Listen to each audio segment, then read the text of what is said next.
So this is one of the reasons why a lot of offensive coaches like the ground game, because can go wrong when you put the ball in the air. A lot of things can go wrong. A lot of things have to be in sync. If you got the ground game, offensive linemen traditionally love to push it forward and lean on the other team, and you got the ground game and you just stand it off.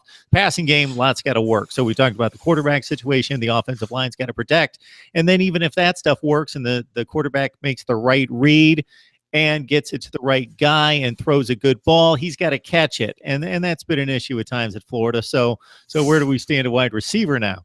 What we see in spring is they're catching the ball. It is a synced aspect of the offense right now between the quarterback and the wide receiver. The passing game is looking good from what we can see. I mentioned earlier how right now it's a kind of a big play down the field threat just because of the arms of Felipe Franks and Kyle Trask can really get it to the speedy receivers like Antonio Callaway and Tyree Cleveland who can go down the field.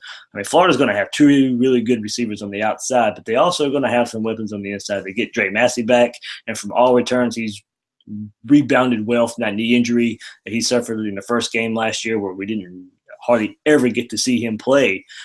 Injured on the very first kickoff of the season last year. So Jim McElwain, even in a press conference, alluded to how much of a package they had for Dre Massey that they never even got to use. So now with that package, you'll have Dre Massey maybe in the backfield with some Wildcat and true freshman Kadarius Toney, who's getting the third rep at quarterback, like I mentioned. But there's even some, rumblings of him maybe in the Wildcat and him lining up at different positions just to get the ball in his hands to get Florida's speed on the field. If Florida can find a way to consistently get Antonio Callaway, Tyree Cleveland, Brandon Powell, Dre Massey, Kadarius Toney, and even the young receiver from last year, Joshua Hammond, who's having a really good spring, showing nice body control, catching the ball when it's thrown his way. He'll probably, I think, look to be the receiver they go to a lot to convert your third down kind of plays. Freddie Swain not taking part in spring, but if we saw enough from him last year, there's enough promise. Florida has weapons at receiver. It's all about, of course, can the quarterback get it to him? So it's the all. We hate to sound like a broken record.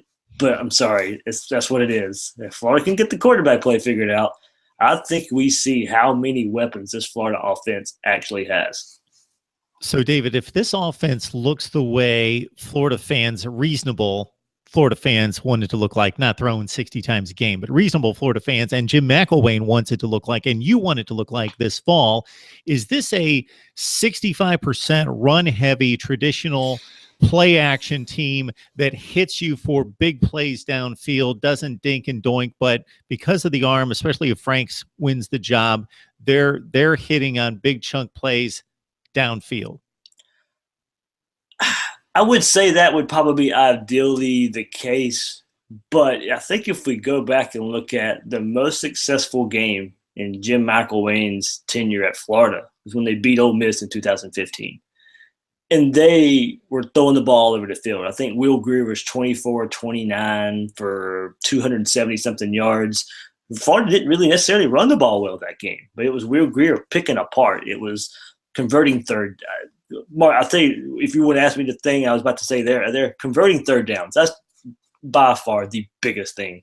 In the SEC, I hate to say you're not going to have an offense that's going to march up and down the field like we see in the Big 12. So you do have to get a running game going up to a point if you want to protect your quarterback and not get him hit a lot of the times. But if you go back and look at that Ole Miss game and what Jim McElwain got out of that offense, it was not necessarily dink and dunk, but it was enough to convert third downs. It was enough to get the ball out of the quarterback's hands to where he's not taking a lot of hits. There were some big plays there. The very first drive of the game, a downfield pass to DeMarcus Robinson for, I think, like 40 yards for a touchdown.